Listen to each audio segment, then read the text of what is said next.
नमस्कार मित्रों। आज हम टेंस की जो सीरीज है उसे आगे बढ़ा रहे हैं और आज हम पढ़ रहे हैं पास्ट कंटिन्यूस टेंस। एक्चुअली में ना ये सीरीज जो चल रही है ना टेंस की, इसके बीच में मैंने रीड का कोर्स शुरू कर दिया है, इसीलिए अब ना टेंस और इसके बीच में थोड़ा गैप हो गया है टेंस की सीरीज के बीच में।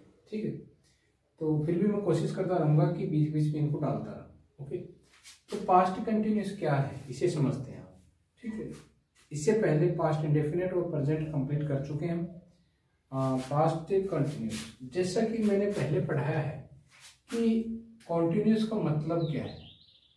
कॉन्टिन्यूस का मतलब होता है जो काम लगातार जारी है, जो पहले पास्ट में था, जारी था किसी समय में, उसके लिए हम पास्ट कंटिन्यूस बोल देते हैं। और जो अभी जारी कोई काम है उसे हम प्रेजेंट कंटिन्यूस बोल देते हैं। और जो काम फ्यूचर में जारी होगा उसे हम फ्यूचर कंटिन्यूस बोल देते हैं। ठीक है, और हमारे टेंस के अकॉर्डिंग ना सिंपल सी बात है कि जहां पे आपको बी की फॉर्म के बाद में आईएनजी मिल जाए तो वो क्या होता है, कंटिन्यूस होता है। याद रखना, आईएनजी किस किस के साथ में मिल सकता है, is, am, are, was, were, shall, will. इन कंडीशन में अगर आपको हेल्पिंग वर्ब, अगर आपको is, am, are, was, were और शैल, विल मिल जाए तब तो आप समझना कि ये क्या है, कॉन्टिन्यूस टेंस है, शैल बी और विल। ठीक है, तब तो आप समझना कि ये कंटिन्यूस टेंस है। इसके अतिरिक्त कहीं भी आपको आईएनजी फॉर्म मिल जाए तो वो कभी भी कॉन्टिन्यूस टेंस नहीं हो सकता। अगर इसमें कहीं दिक्कत है तो मैंने पार्टिसिपल की एक क्लास ली थी, वो पार्टिसिपल वाली क्लास देखें, आपका सारा कंफ्यूजन दूर हो जाएगा। क्यों? क्योंकि ये आईएनजी फॉर्म जो है ना, ये हमारा एडजेक्टिव भी बनता है। याद रखना, एडजेक्टिव भी बनता है, सब्जेक्ट भी बनता है, यानी नाउन का काम भी करता है, वर्ब का काम भी करता है, एडजेक्टिव का काम भी करता है, ये तीनों काम करता है। इसका मतलब हमें पहचानना है कभी ये वर्ब का काम करता है, कभी ये नाउन का करता है और कभी ये एडजेक्टिव का करता है। ठीक है, तो हम पढ़ रहे थे पास्ट कंटिन्यूस। ठीक है, हेल्पिंग वर्ब पास्ट कंटिन्यूस की होती है भाई, वाज और वर, दो होती है जो हमने अभी भी यहाँ पे देखी है। ये प्रेजेंट की है, ये पास्ट की और ये फ्यूचर की है। तो वाज वर पास्ट कंटिन्यूस के लिए हेल्पिंग वर्ब। वाज जो है वो सिंगुलर सब्जेक्ट के साथ और वर जो है वो प्लूरल सब्जेक्ट के साथ। सिंगुलर सब्जेक्ट कौन कौन से होते हैं, आई होता है, ही होता है, शी होता है, इट होता है, और किसी भी एक सिंगल आदमी का, वस्तु का, जानवर का नाम, वो क्या होता है, सिंगुलर। और प्लूरल जो बाकी बचे, दो आदमियों के नाम, दो वस्तुओं के नाम, दो जगहों के नाम, या फिर यू को मान लो, वी को, दे को। ठीक है, ये सारे क्या होते हैं, प्लूरल होते हैं। मेन वर्ब क्या होता है, इसमें फर्स्ट फॉर्म में आईएनजी लगता है, बस इतना याद रखो। इसके बाद में आप एक टेंस, पास्ट टेंस को पहचान सकते हो। ठीक है, इसका स्ट्रक्चर क्या कहता है, सबसे पहले सब्जेक्ट आता है, फिर हेल्पिंग वर्ब आती है, फिर मेन वर्ब आती है, फिर आईएनजी आता है मेन वर्ब में, और फिर ऑब्जेक्ट आ जाती है। ओके, ऑब्जेक्ट मान लो, एडवर्बियल मान लो, कॉम्प्लीमेंट मान लो। ठीक, अब ये जो स्ट्रक्चर है ना, ये अपने सेंटेंस के अकॉर्डिंग चेंज होता जाता है। अब मान लो हमने नेगेटिव सेंटेंस बनाना है तो यहाँ पे नोट लग जाएगा हेल्पिंग वर्ब और मेन वर्ब के बीच में। अगर हमें इंट्रोगेटिव बनाना है तो हेल्पिंग वर्ब सब्जेक्ट से पहला चला जाएगा। इसी तरीके से चेंज होते जाएंगे। ठीक है, ये कुछ सेंटेंस लिखे मैंने, ये समझते हैं। I was talking to my friend. Was आया है जो कि पास्ट को दिखाता है, और टॉकिंग आया है जो कि कंटिन्यूस को दिखाता है। भाई दोनों ने मिला के क्या बना दिया, पास्ट ही कंटिन्यूस बना दिया। ठीक है, ये सब्जेक्ट हो गया, वाज हेल्पिंग वर्ब हो गया, टॉकिंग मेन वर्ब हो गया, टू प्रीपोजिशन हो गया, माई प्रीपोजिशन पजेसिव एडजेक्टिव हो गया, और फ्रेंड ऑब्जेक्ट हो गया। भाई ये फ्रेंड किसका ऑब्जेक्ट बनेगा, इसका बनेगा या इसका बनेगा, ये बनेगा इस टू का।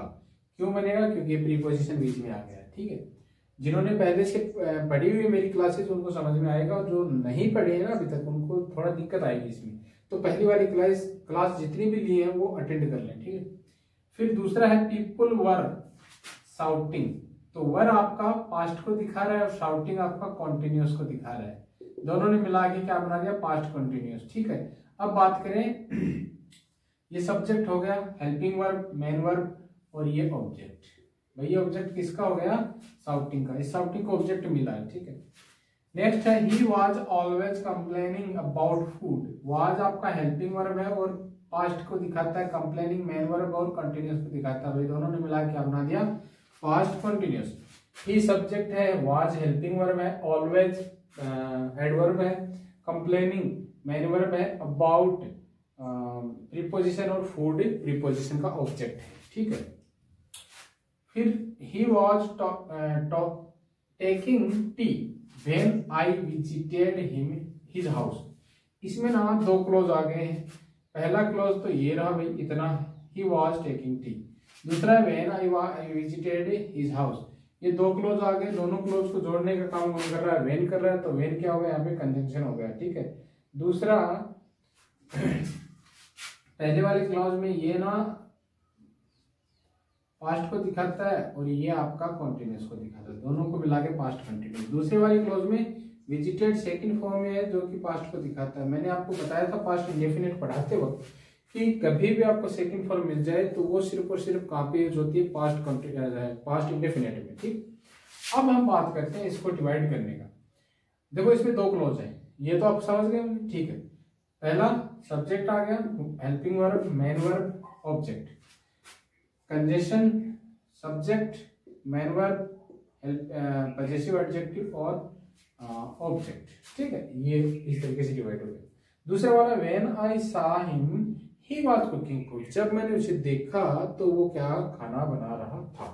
अब यहाँ पे इसमें सा आया है जो कि सेकंड फॉर्म है, किसकी है, सी मीन्स देखना, और सी सा सी ये सेकंड फॉर्म है। सेकंड फॉर्म किसमें आता है भाई, पास्ट इंडेफिनिट में।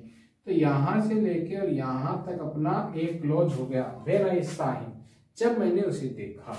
वो क्या कर रहा था, ही वाज कुकिंग फूड, वो खाना बना रहा था। तो ही वाज आपका पास्ट को दिखा रहा है, कुकिंग कंटिन्यूस को, दोनों को मिला दो पास्ट कंटिन्यूस हो गया, ये पास्ट इंडेफिनिट हो गया। और इसमें कंजक्शन पहले दे दिया, फर्क कुछ इतना ही है, इसको इस क्लोज को पहले रख दिया, इस क्लोज को बाद में रख दिया, यही फर्क है। व्हेन कंजक्शन आई सब्जेक्ट, सा मेन वर्ब, हिम ऑब्जेक्ट, ये आपका सब्जेक्ट हो गया, ये हेल्पिंग वर्ब, मेन वर्ब और ऑब्जेक्ट। ठीक, नेक्स्ट है he was living in Delhi earlier, कि वो अब से पहले ना वो पहले वो दिल्ली रहता था, दिल्ली में रहता था। तो वाज लिविंग, ये वाज ने पास्ट को दिखा दिया और लिविंग ने कॉन्टिन्यूस को दिखा दिया, दोनों ने मिला के क्या बना दिया, पास्ट कॉन्टिन्यूस। बात रही इसके पार्ट ऑफ स्पीच की, तो ये सब्जेक्ट है, helping verb, main verb, preposition और ऑब्जेक्ट इस प्रीपोजिशन का हो गया, और ये एडवर्ब हो गया। ठीक है, नेक्स्ट देखते हैं, the cows were grazing in the field. Cows जो है, गायें जो है वो चल रही थी फील्ड में, ठीक है, मैदानों में। तो वर ग्रेजिंग, वर यहाँ पे पास्ट को दिखा रहा है और कंटिन्यूस को ग्रेजिंग दिखा रहा है, दोनों को मिला दो तो पास्ट कंटिन्यूस बन जाता है। पार्ट ऑफ स्पीच की बात करें तो ये आर्टिकल हो गया, ये सब्जेक्ट है, ये हेल्पिंग वर्ब है, मेन वर्ब है, इन प्रीपोजिशन है, द आर्टिकल और फील्ड इस प्रीपोजिशन का ऑब्जेक्ट है। ओके, नेक्स्ट है the rain was falling when I सा हिम फर्स्ट। जब मैंने उसे पहली बार देखा तो बारिश हो रही थी। ठीक है, तो वाज आपका सब्जेक्ट हो, सॉरी वाज आपका पास्ट को दिखा रहा है, हेल्पिंग वर्ब है, और मेन वर्ब जो है फॉलिंग ये आपका कंटिन्यूस को दिखा रहा है, दोनों को मिला दो पास्ट कंटिन्यूस बन जाता है। बात करें इसकी पार्ट ऑफ स्पीच की। अच्छा, पार्ट ऑफ स्पीच से पहले ना इसमें वही दोबारा है, ये सेकंड फॉर्म में आया है, दूसरा क्लोज है जो कि पास्ट इंडेफिनिट को बनाता है। नेक्स्ट देखते हैं पार्ट ऑफ स्पीच को, तो द आर्टिकल हो गया, सब्जेक्ट रेन हो गया, was helping verb, falling main verb, when conjunction I subject number 2, सा main verb number 2, him object और फर्स्ट एडजेक्टिव। ठीक है, और ये एडवर्ब का काम भी करता है, ये तो कोई बड़ी बात नहीं है। तो ये था पास्ट कंटिन्यूस। एक्चुअली में पास्ट कंटिन्यूस ना, ये जो मैंने एग्जांपल दिए हैं ठीक है। इनके अलावा बहुत से ऐसे एग्जाम्पल हैं जो इनके अलावा भी बन सकते हैं, ठीक है। और ये जितने भी मैं टेंसेस पढ़ा रहा हूँ इनमें ना एक्चुअली में क्या होता है कि इनके रूल्स बनते हैं कि किस रूल के अकॉर्डिंग कैसा हम इस सेंटेंस को लिखने वाले, ठीक है। अब जैसे मैंने इंडेफिनिट पढ़ाया था तो उसमें आपको बताया था कि ये कितने प्रकार के रूल्स होते हैं उसमें, ठीक है। तो वो जो रूल्स होते हैं, सेट ऑफ रूल्स हैं, वो आपको मैं इनके बाद में अवेलेबल करवा दूंगा, ठीक है। तो अब आपका नेक्स्ट क्लास होगी पास्ट परफेक्ट की, तो मिलते हैं परफेक्ट की क्लास में।